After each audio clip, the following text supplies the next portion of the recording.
Hello viewer, সবাই কেমন আছো? আজকে আমি খুব কষ্ট করে টমেটো ভর্তা বানিয়ে ফেললাম, কারণ টমেটো ভর্তাটা শীতকালে খুব ভালো লাগে।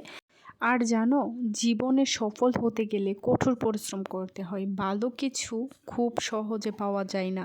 যেটা কষ্ট করে পাওয়া যায় সেটা তোমার সারা জীবন থাকবে, কারণ কষ্ট ছাড়া ভালো কিছু কখনোই সহজভাবে পাওয়া যায় না। যেটা সহজভাবে পাওয়া যায় সেটা থাকবে না, আর সেটার দামও থাকবে না। তাই বন্ধুরা, জীবনে পরিশ্রম করো ভালো কিছু পেতে হলে। জীবনে তুমি ভালো কিছু না করতে পারলে একটা কথা মনে রেখো, তুমি যতই ভালো মানুষ হও না কেন, কেউ তোমাকে মূল্য দেবে না। ভালো কিছু করো, দেখবে মূল্য না পাওয়া জায়গা থেকেও মূল্য পাবে। এটাই বাস্তবতা। দেখো, তোমাদের সাথে কথা বলতে বলতে আমি কিন্তু ভর্তা বানিয়ে ফেললাম। আমার শীতকালে ভর্তা কিন্তু খুব ভালো লাগে। তোমাদের কাছে কেমন লাগে কমেন্ট করে জানিও। ভালো থেকো সবাই। খুদা হাফেজ।